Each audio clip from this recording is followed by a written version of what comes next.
गुरुर्ब्रह्मा गुरुर्विष्णु गुरुर्देव महेश्वरा गुरु साक्षात् परब्रह्म तस्मै श्री गुरुवे नमः।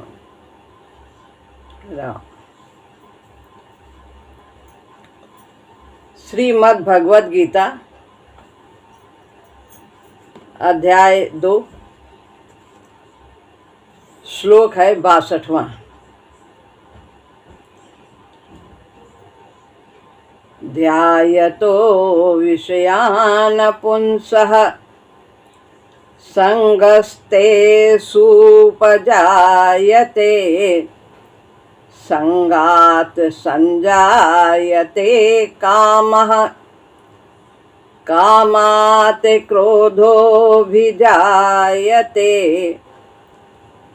63 भी इसी के साथ है, पढ़ते हैं।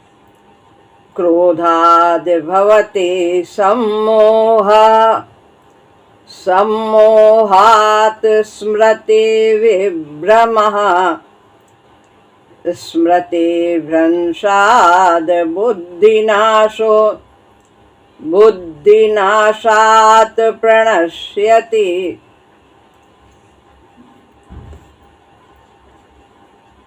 इस श्लोक में भगवान संयम तथा पतन का मनोवैज्ञानिक विश्लेषण करते हैं और मनुष्य विषयों का चिंतन करता हुआ किस प्रकार अपना पतन कर लेता है, इसका चित्रण किया है। अर्थ है, विषयों का ध्यान करते हुए मनुष्य की उसमें आसक्ति उत्पन्न हो जाती है। आसक्ति से काम पैदा होता है और काम से क्रोध उमड़ जाता है। क्रोध से सम्मोह होता है। सम्मोह से स्मृति गड़बड़ा जाती है। स्मृति के गड़बड़ाने से बुद्धि नष्ट हो जाती है और बुद्धि के नाश होने से व्यक्ति बिल्कुल ही नष्ट भ्रष्ट हो जाता है। भ्रष्ट हो जाता है, पतन के रास्ते पर चल पड़ता। पतन की परंपरा का बहुत ही विशद वर्णन किया है इसमें भगवान ने, किस प्रकार से विषयों का चिंतन करने से व्यक्ति का पतन होता है। विषय यानी इंद्रियां, जिनके अलग अलग विषय हैं। आँख का रूप है, कान का शब्द है, नाक का गंध है, जिह्वा का रस है और त्वचा का स्पर्श है। तो इन इंद्रियों के विषयों को चिंतन करने से व्यक्ति का पतन होता है। कितना सुंदर देखा था, कितना अच्छा खाया था, कितनी प्रशंसा हो रही थी, कैसी सुंदर गंध थी, कितना स्वाद था उस चीज़ में, बार बार चिंतन कर रहे हैं। अभी है नहीं सामने लेकिन सोच रहे हैं उसी के बारे में। कितना सुखद स्पर्श था। ये सब चिंतन विषयों का चिंतन है।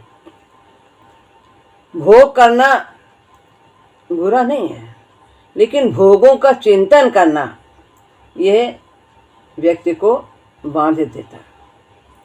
जो समुचित भोग हैं, जो हमारे लिए उचित हैं, उनका उचित उपयोग करना है, भोग करना है। साधना और स्वास्थ्य की दृष्टि से कर लिया, खा लिया, प्रभु का प्रसाद था, पा लिया, प्रशंसा हुई तो किसकी हुई? प्रभु की हुई। जो देखा रूप, उसमें क्या था? प्रभु का रूप था। प्रभु ने उसे बनाया, उसके अंदर उन्हीं का वास है। इस तरह हमें चिंतन करना चाहिए। लेकिन यदि हम उस विषय का ही चिंतन करने लगते हैं अपने सुख के लिए, तो वो बंधन का कारण होता है। तो पतन की परंपरा का बहुत विशद वर्णन किया है। मनुष्य विषय का चिंतन करता है, जैसे अभी कहा, स्वयं अनुभव किए हुए कैसे चिंतन करता है? स्वयं अनुभव किए हुए अथवा किसी के अनुभव किए हुए विषय का ध्यान हो सकता है। स्वयं हमने उस विषय का स्वाद चखा है, उसका अनुभव किया है, वैसी प्रशंसा सुनी है, वैसा भोजन खाया है, तो उसको हम बार बार याद करते हैं, चिंतन करते हैं कि कितनी बड़ाई हो रही थी, कितना अच्छा था। या किसी दूसरे के अनुभव किए हुए विषय का ध्यान हो सकता है। किसी ने अनुभव किया विषयों का, उसे उससे सुख मिला, तो उसने बताया या उसको देखा, तो हमारे अंदर भी वही चिंतन होने लगता। देखो वो उसने ऐसा खाया, कितना अच्छा था, कितना वो आनंद में था, कैसी बड़ाई, हमारी भी ऐसी होती, हमें भी ऐसा मिलता। तो इस प्रकार से वो विषयों का चिंतन करता है, अपने अनुभव के द्वारा या दूसरे के अनुभव को ध्यान करके। दूसरे के अनुभव के हम साक्षी हो सकते हैं अथवा स्मरण मात्र से भी विषय का चिंतन आरंभ हो सकता है। जैसा कि बताया कि दूसरों के जो विषयों के चिंतन हैं उनको हम सुनते हैं, देखते हैं, तो हम भी वैसा ही अनुभव करने लगते हैं।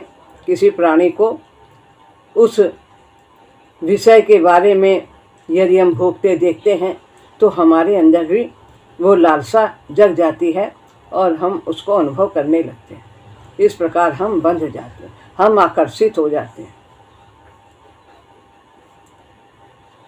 विषय का चिंतन क्यों होने लगता है? कारण क्या है? क्योंकि हमारे भीतर विषय के संस्कार हैं। जैसे पहले भगवान ने कहा कि रस बना रहता है, रस के कारण हमारे अंदर उस विषय का चिंतन होता रहता है, आकर्षण बना रहता है। जब तक रस नहीं जाता उस विषय के प्रति, तब तक हमारे अंदर विषयों का ही चिंतन होता है। और ये रस कैसे जाएगा? जब हम रसराज प्रभु के शरण में आएंगे,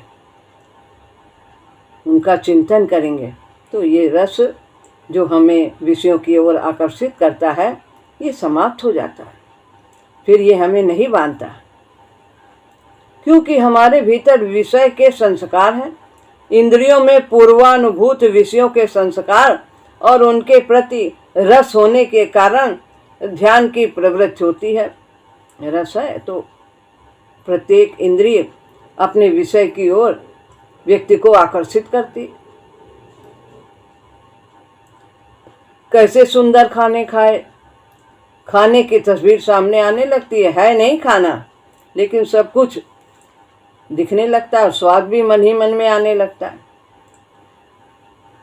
बहुत समाज में प्रशंसा हुई, वो ध्यान करते ही फिर वैसा ही सुख का अनुभव करने लगते हैं। रसना में स्वाद की प्रतीति होने लगती है जिह्वा में, कैसा खाया था, कितना अच्छा था। खाना खाने का संस्कार जागृत होकर पुष्ट होता है और फिर दोबारा वो चाहता है कि फिर मिले, और दोबारा के लिए उसको स्मरण करना सुगम हो जाता है, आसान हो जाता है। और तिबारा तो और भी आसान हो जाता है। उसको दोबारा खाया और फिर जब 2 बार खाने के बाद फिर तिबारा तो और जल्दी याद आ जाती है कि फिर मिले। इसी प्रकार जिह्वा का उदाहरण है सभी इंद्रियों के विषय में। स्वाद भोजन करने से प्राण की जो तृप्ति हुई थी, वो तृप्ति तीक्ष्ण हो जाती है और तेज हो जाती है। प्राण इन सब भोगों को भोगता है इंद्रियों के माध्यम से, सुख, और मन सुखी होता है। अतः वो फिर तृप्ति चाहता है। अतः जब जब स्मृति जागृत होती है, प्राण की तृप्ति की मांग एक रास्ता देखकर बलवती हो जाती है। प्राण बार बार चाहता है। कामना जो है विषयों के प्रति, ये प्राण की ही ओर से होती है। वो मन को प्रभावित करती है। तृप्ति चाहती है प्राणमय कोश, स्वाद भोजन के प्रति एक आकर्षण भीतर स्थिर हो जाता है कि ऐसा ही चाहिए, इतना ही मसालेदार, नमक ऐसा ही चाहिए, ऐसा ही मधुर चाहिए, यही स्वाद चाहिए। उसकी बात सुनने में रस आने लगता, कोई चर्चा भी करता है वैसी उस विषय की, तो उसको, व्यक्ति को उसमें आनंद आता है, सुख लगता है, अच्छा लगता है। यही आसक्ति की पहचान है। जो रस के विषय में सत्य है वही कामादि के विषय में भी लागू होता है। इसी प्रकार प्रत्येक इंद्रिय के विषय की ओर मन आकर्षित हो जाता है। ये सांख्य योगी की बात चल रही है। इतना इस विषय में और जानना है कि सहज प्रवृत्तियां ही इस विषय चिंतन का आधार बनती। क्यों चिंतन होता है? इस सहज प्रवृत्ति है, खाने की, जन्म देने की, संभोग की, ये सब हम पहले से ही पशु थे तो भी ये सब हमारी सहज प्रवृत्तियां हैं, और इन्हीं के कारण चिंतन व्यक्ति का होता है। और हमें इन सहज प्रवृत्तियों के प्रभाव से ऊपर उठना है, क्योंकि हम मनुष्य हैं। चिंतन किसका होना चाहिए? विषयों का नहीं होना चाहिए, क्योंकि विषय के चिंतन तो हमें बांधते हैं। जब विषय के चिंतन से आसक्ति बढ़ती है तो भगवान के चिंतन से भी आसक्ति बढ़ सकती है। वो किसके प्रति होगी? भगवान के प्रति आसक्ति होगी।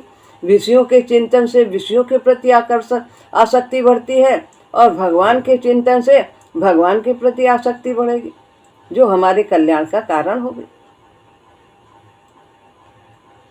पशु में मन का योग न होने से चिंतन असंभव होता है। मन प्रबल नहीं होता पशुओं में, अतः वो निजी प्राण के क्षेत्र तक ही सीमित रहता। खा लिया, पी लिया, बच्चे पैदा हो गए, बस घोंसला बना लिया, रह लिए, बस खाना रहना, और ये है सहज प्रवृत्ति। यहाँ मन उन संस्कारों को फिर जागृत करता है मनुष्य में, और स्मृति के द्वारा आनंद ले सकता है। न रहने पर भी वो उन्हें सोच करके आनंदित होता है और अपने को बांधता है, और आकर्षण विषयों के प्रति जो है वो और उसका बढ़ता चला जाता है। अतः वो सहज प्रवृत्तियां अपनी प्राणगत सीमाओं का परित्याग करके विकृत हो जाती हैं, मनुष्य में विकार उत्पन्न कर देती हैं। जब अति हो जाती है, मन उसी को सोचने लगता है, फिर वो अपने स्वास्थ्य की भी परवाह नहीं करता, साधना की भी नहीं परवाह करता। तभी मनुष्य असंयमी हो जाता है, क्योंकि उसका मन पशुओं की अपेक्षा अब अधिक प्रबल हो गया है, और वो उसे चिंतन के द्वारा उस सुख का अनुभव करता है, और उसे संयम की आवश्यकता पड़ती है। ये प्रबलता जो है वो उसे संयम की ओर बाधित करती है। संयम करना नहीं तो फिर वो उसका पतन हो जाएगा, और फिर प्रभु की ओर से ऐसी प्रतिकूलताएं आती हैं कि जो उन्हें भली प्रकार से पाठ पढ़ा देती हैं। पशु विषय का ध्यान नहीं कर सकता, उसमें ध्यान करने का यंत्र मन अभी जगह नहीं है, विकसित नहीं हुआ। रहता है सब कुछ हर प्राणी में, लेकिन किसका कब विकास होता है? जैसे जैसे विकास के स्तर में आगे बढ़ता जाता है तो वह मन बुद्धि आदि का विकास होता है। फिर प्रज्ञा चक्षु का भी, प्रज्ञा का भी विकास होता है, विवेकनी बुद्धि का विकास होता है। तो यंत्र हमारे जैसे जैसे बदलते हैं, वैसे शरीर रूपी यंत्र वैसे वैसे ये सब यंत्र विकसित होते चले जाते हैं, तभी वह परमात्मा की प्राप्ति कर सकता है, इस योग्य हो जाता है। अतः विषय के आकर्षण से वो बचा रहता है, क्योंकि मन प्रबल नहीं होता पशुओं में, तो उसका विषयों की आकर्षण नहीं रहता। वो नहीं चिंतन करता है कि हमने पहले क्या खाया था, पहले कहाँ थे, कहाँ, कुछ नहीं। जो सामने है बस उतना ही वो समझता है। यद्यपि वो मनुष्य जो है वो अपना पतन कर लेता है विषयों के प्रति, लेकिन जो जानवर है वो उतना ही खाता है जितना उसकी ज़रूरत है, चाहे कितना भी अच्छा हो। जरा सा भी यदि खराब हुआ तो वो उसमें मुंह नहीं लगाता, लेकिन मनुष्य लोभ में पड़कर अरे खा लिया, अरे बचा है बेकार जाएगा, ज़्यादा अच्छा है तो और ज़्यादा खा लिया। इसी तरह वो सभी इंद्रियों के विषय में ऐसा वो करता है। सब संग चिपकने की योग्यता होती है। संग माने आसक्ति। हमारे अंदर आसक्ति है तो फिर हम उस विषय के प्रति और हमारी चिपकन हो जाएगी, हम उसे बार बार चाहेंगे, उसी का बार बार चिंतन करेंगे। जहाँ आसक्ति होती है उधर व्यक्ति का मन खिंचता है। जैसे पानी के लिए बना हुआ रास्ता होता है, पानी ढाल की ही तरफ जाएगा, उसका स्वभाव है, तो वो उसका रास्ता है ढाल की ओर जाना। इसी प्रकार मन भी नीचे की ही ओर जाता है। मन के अनुसार चलेंगे तो हमारा पतन होगा। तो बुद्धि के अनुसार चलना, इसको विवेकनी बनाना। इस प्रकार से मन के बहाव के लिए वह विषय होता है जिसके प्रति आसक्ति हो। मन उधर ही चला जाएगा जिस विषय की ओर व्यक्ति में आसक्ति होगी। जिह्वा के प्रति होगी, रूप के प्रति होगी, रस कान के शब्द के प्रति होगी, स्पर्श के प्रति होगी, तो मन उधर ही खिंचा चला जाता है और उसकी पूर्ति के लिए वो सब व्यवस्था करने लगता है। सभी इंद्रियां, शरीर सब साथ देने लगते हैं। बिना चेष्टा के ही मन उधर लग जाता है। आसक्ति प्रीति का ही पूर्व रूप है। संग लगाओ, फिर पहले आसक्ति होती है, इसके बाद प्रीति होती है। जब आसक्ति से हम ठोकर हमें लगती है, समझ में आता है कौन अपना है कौन नहीं है, क्या हमारा है क्या नहीं है। ये सब मन में बात बैठ जाती है। बुद्धि भी विचार करती है कि वास्तव में सत्य क्या है। फिर धीरे धीरे व्यक्ति उससे कर्तव्य करते हुए केवल प्रेम की ही भावना रखता है कि हमें कर्तव्य ही करना है। किसी से प्रति लेने की चाह समाप्त हो जाती है। यह सामान्य व्यक्ति की स्थिति है। यदि आसक्ति न हो तो फिर वो मनुष्य की श्रेणी में कैसे आएगा। मनुष्य में आसक्ति बढ़ती, फिर वही वो प्रीति में बदल जाती। जानवर में से तो वो प्रीति नहीं कर सकता है, तो मनुष्य में आसक्ति होती है। आसक्ति के बाद जब उसे परिणाम मिलता है, देखता है, तो फिर वो धीरे धीरे कर्तव्य की दृष्टि से ही कार्य करता है। ये सामान्य व्यक्ति की स्थिति है। जो व्यक्ति अभी प्रवृत्ति पथ पर हो, जो प्रभु के सम्मुख नहीं हुआ हो, वो विषय के चिंतन से आसक्ति को बोता है। इच्छा भी हमारे अंदर बहुत जरूरी है। महाराज जी ने लिखा, इच्छा करके ही पहले सांसारिक इच्छा होती है, फिर वही इच्छा हमारी प्रभु की कामना के, प्रभु की प्रीति के रूप में बदल जाती है। तो इच्छा एक बहुत अच्छा ये गुण है, इसकी आवश्यकता है। भगवान ने गीता में कहा, ये सब मेरे ही द्वारा मनुष्य में बनाए गए।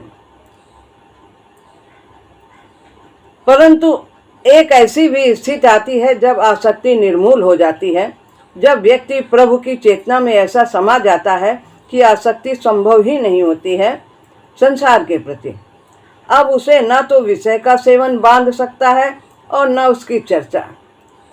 रहते हुए जल में जैसे कमल रहता है, इसी प्रकार वह संसार में विचरण करता है, विषयों का सेवन करता है प्रभु के प्रसाद के रूप में आवश्यकता के अनुसार।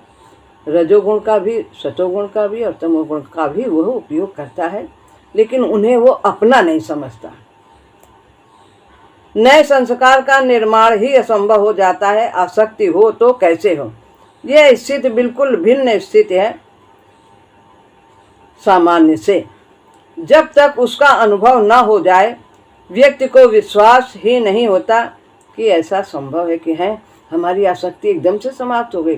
पहले तो हम कितना इसके पीछे भागते थे, विश्व कब मिल जाए कब मिल जाए, एड़ी की चोटी का पसीना कर देते थे। अब है तो भी कोई फर्क नहीं पड़ता और नहीं है तो भी कोई फर्क नहीं पड़ता। जगी हुई आसक्ति से काम उत्पन्न होता है। काम है यह काम, क्या है यह काम। काम को मनोभाव कहते, मन का भाव। मन से पैदा होता है काम। काम का स्वरूप है इच्छा, कामना। इच्छा होती है तो फिर उसकी पूर्ति में लगता है। इच्छा व्यक्ति के मन को गतिशील करती है।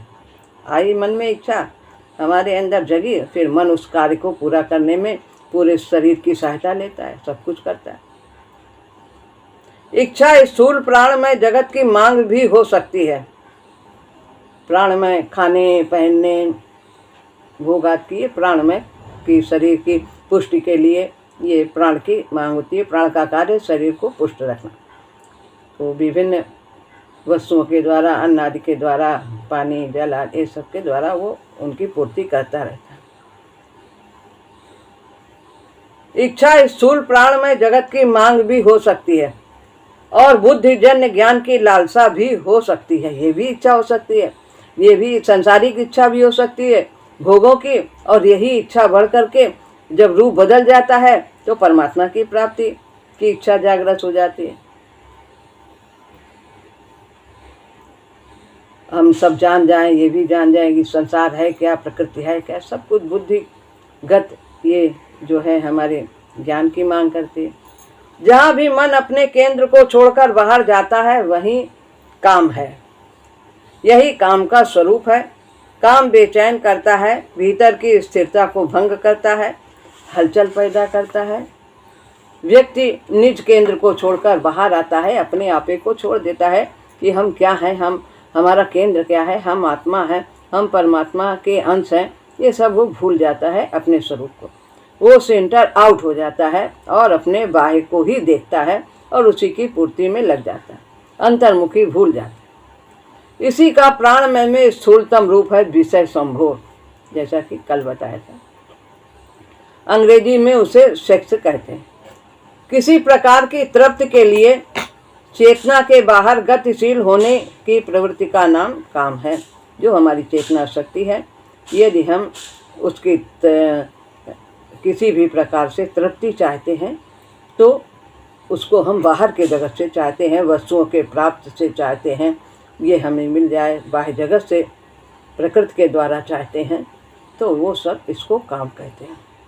बढ़ी हुई आसक्ति का परिणाम यही होता है, जिससे लगाव होता है उसे हम चाहने लगते हैं।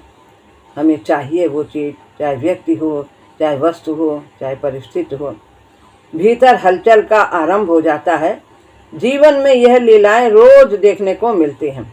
सभी नशे इसी प्रकार से सीखे जाते हैं, सभी बुरी आदतों की गुलामी भी इसी प्रकार से पनपती है। कामना व्यक्ति को कहीं का नहीं छोड़ती। जगी हुई इच्छा ज्यों ज्यों बढ़ती है त्यों तो भीतर उथल पुथल बढ़ती है। प्राण तड़फड़ा उठता है अपनी तृप्ति के लिए, मन आकुल हो उठता है अपनी पूर्ति के निमित्त। प्राण की फड़फड़ाहट की कामांध पुरुष से और अच्छी तस्वीर मैं नहीं जानता। प्राण का ही कार्य है काम। तो महाराज जी उदाहरण दे रहे हैं, लोभी के लोभाभिभूत होने में, लोभी किस प्रकार लोभ से ग्रसित हो जाता है कि अपने कर्तव्य को ही भूल जाता है, स्वार्थ की दृष्टि से सारे कार्य करता है, किसे क्या देना है, क्या चाहिए, सब कुछ नहीं, सब कुछ हमें ही चाहिए। माँ के मोहासक्त होने में भी दिखाई देता है कि वो अपने कर्तव्य को नहीं जानती कि बच्चे को किस प्रकार से पालन करना है, उसके गुण को ही देखती है, अवगुण उसे दिखाई नहीं देते। प्रिया के प्रीतम के लिए आतुर होने में और धर्मांध व्यक्ति के धर्म प्रचार की चेष्टाओं में हमें उस प्रबल हलचल का दृश्य मिलता है। ऐसे धर्मांध हो जाते हैं, किसी को भी मार दो, कोई धर्म दूसरा है ही नहीं, हम ही हैं जो हैं। तो सभी धर्म समान है, सभी का हमें आदर करना चाहिए, लेकिन हम अपने धर्म को ही माने। हमें किसी का निरादर नहीं करना, लेकिन हमें मानना तो अपने ही धर्म। इस कोटि पर पहुंची ही हलचल को क्रोध कहते हैं। व्यक्ति मत डाला जाता है, आपे से बाहर सा हो जाता है, आपा जो हम हैं उससे बाहर हो जाता है, सेंटर आउट हो जाता है, अपने स्वरूप को भूल जाता है, अपने स्वभाव को भूल जाता है। जो भगवान का स्वभाव वही हमारा भी स्वभाव, लेकिन हम क्रोध कर बैठते हैं। भगवान को तो कभी क्रोध नहीं आया। देखिए उन्होंने, प्रभु ने लात मारी फिर भी वो कैसे मधुर है, विपरीत परिस्थिति में भी। क्रोध अर्थात गुस्सा भी यही है। जो अवस्था गुस्से में मनोमय कोष की हो जाती है, वही कामना के द्वारा प्रबल मंथन के द्वारा हो जाती। क्रोध ने भी आदमी मत हो जाता है, लाल पीली आंखें कर लिया, शरीर फड़फड़ाने लगा, स्वाभाविक स्थिति से विपरीत स्थिति हो जाती है। और कामना में भी ऐसे ही उसके अंदर उथल पुथल हो जाती है। उसका परिणाम होता है गहरी थकावट। हमारे ज्ञान तंत्र संस्थान पर जोरदार दबाव पड़ता है। सहज रहना चाहिए, कब मिल जाए कब मिल जाए, ऐसा कब हो जाए। समय से पहले और भाग्य से अधिक कुछ मिलेगा ही नहीं। जो हमारा है वो हमें मिलेगा ही, थोड़े से प्रयत्न से ही मिलेगा। प्रयत्न तो करना, ये नहीं कि हम हाथ पे हाथ रखे बैठे। मटकी में दूध है, उड़ेल के देखो, होगा तो मिल जाएगा, नहीं होगा तो नहीं मिलेगा, शांत रहिए। तो हमारे प्रारब्ध में है, थोड़ा सा प्रयत्न से ही वो प्राप्त हो जाए।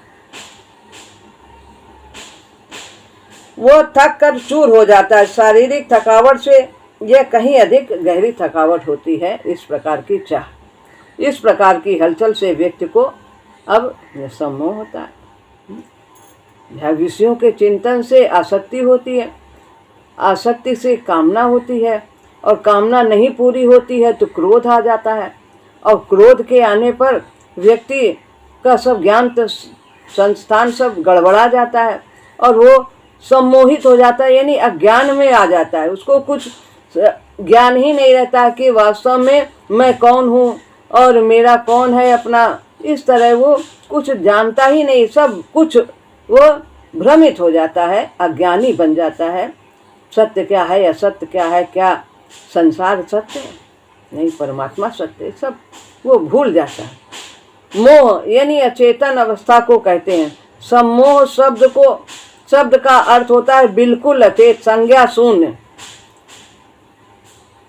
व्यक्ति जो आए थे करने वही ना किया, सब कुछ बस यही है, संसार ही है। व्यक्ति अपने मानसिक संतुलन को खो बैठता है। अचेत व्यक्ति को कुछ भी बोध नहीं होता है, न बाहर का और न भीतर का।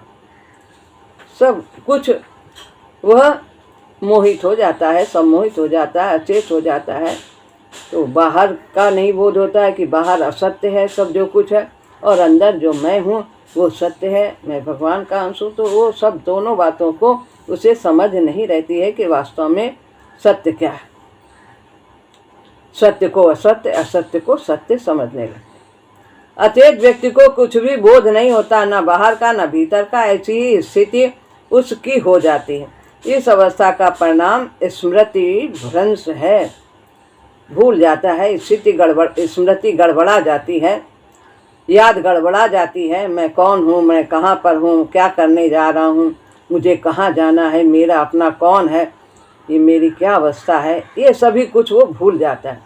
लेकिन अर्जुन को जब भगवान ने कहा तब सब सिखाया। 18 अध्याय तक अंत में उसने कहा कि नष्टो मोह स्मृतिर्लब्ध्वा तत्प्रसादान में अच्युत स्थितोस्मि गद्य संदेहा करिष्ये वचनम तब। अब मैं अपनी वास्तविक स्थिति में आ गया। अपने को जानना, पुराने अनुभव को भी भूल जाता है, अंधा सा हो जाता है, देखते हुए भी नहीं देखता। आंखें खुली हैं लेकिन वो देख नहीं पा रहा क्या सत्य है। तब बुद्धि का नाश हो जाता है। बुद्धि विवेक शक्ति है। ठीक तथा गलत का, उचित तथा अनुचित आदि का बोध बुद्धि से ही होता है। जब बुद्धि नहीं सही है तो फिर वो उचित अनुचित का क्या विवेक करेगा, क्या सत्य है क्या असत्य, वो क्या जानेगा। तो ये सब कैसे होता है? विषयों का चिंतन करने से। शुरुआत कहाँ से होती है? विषयों का चिंतन करने। बुद्धि ही तो कर्म का मार्ग दिखाती है, पर ऐसी अवस्था में व्यक्ति विवेक रहित हो जाता है, परिणाम स्वरूप विनाश को प्राप्त करता है। प्रणश्यति, प्रणश्यति माने पूरी तरह से नष्ट हो जाता है। नष्ट हो जाना यही है कि वो शरीर तो बना रहता है लेकिन वास्तव में क्या करना है, इतना उत्तम शरीर किस लिए मिला है, उसे कुछ भी ज्ञान नहीं है। अपनी सारी शक्तियों का वो दुरुपयोग करता है। क्या भाव है प्रणश्यति का? क्या मनुष्य योनि से भ्रष्ट होकर व्यक्ति नीची योनियों में चला जाता है? अन्यत्र भगवान ने तो कहा है, मैं इन्हें आसुरी योनियों में फेंकता हूँ, मुझे न पाकर अधम गति को प्राप्त करते हैं। यद्यपि यह सभी कुछ कहा है, परंतु महाराज जी कहते हैं यहाँ इतने बड़े अर्थ लगाने की आवश्यकता प्रतीत नहीं होती है। व्यक्ति कुकर्म कर बैठता है जो नहीं करना चाहिए, पापाचरण कर डालता है, बस इतना ही समझना काफ़ी है। और यही पतन का रास्ता है, वो भटक जाता है सत्य से। तो इसी प्रज्ञ के लक्षणों का वर्णन करते करते इस प्रसंग की क्या आवश्यकता थी, अब प्रश्न उठता है। इंद्रियों के व्यापार के बारे में ठीक जानकारी आवश्यक है कि इंद्रियां क्या करती, कैसे व्यक्ति को भ्रमित करती हैं, कैसे विषयों की ओर खींचती हैं, इसलिए इसकी आवश्यकता थी। स्थित प्रज्ञ की आंतरिक स्थिति को साधने के लिए दूसरे भगवान ने न केवल स्थित प्रज्ञ के लक्षण ही कहे हैं, केवल उनके लक्षण ही नहीं बताए, बल्कि स्थित प्रज्ञ होने का उपाय भी बताया है, क्या करना चाहिए। विषय का चिंतन ही इस पतन परंपरा का मूल है। इसे ही काट डालने से न तना होगा, न शाखाएं होगी, न पत्ते होंगे, न फूल होंगे, न फल होंगे। विषय का पेड़ ही सूख जाएगा, पतन की संभावना जाती रहेगी। तो इस प्रकार स्थित प्रज्ञ की स्थिति संयम पर आधारित है, जो सांख्य मार्ग के हैं। आरोह के रास्ते पर चलने वालों के लिए ऐसी स्थिति में संयम की अधिक आवश्यकता होती है। पर भक्त तो इस प्रसंग से और ही कुछ सीखता है। यदि क्या सीखता है? यदि विषय का चिंतन करने से विषय में आसक्ति होती है, जैसे पहले कहा, यदि विषय का चिंतन करने से विषय में आसक्ति होती है तो भगवान का चिंतन करने से भगवान में आसक्ति होती है। तो भक्त यह सीखता है कि हमें भगवान का चिंतन करना चाहिए। जो चीज़ का हम चिंतन करेंगे हमारी उससे आसक्ति होगी। तो इस प्रकार से उसे पाने की लालसा उसमें जग जाएगी। अतः प्रभु का चिंतन ही करना चाहिए। तो यहाँ पर ये श्लोक पूरा होता है। अगला श्लोक अगले सत्र में।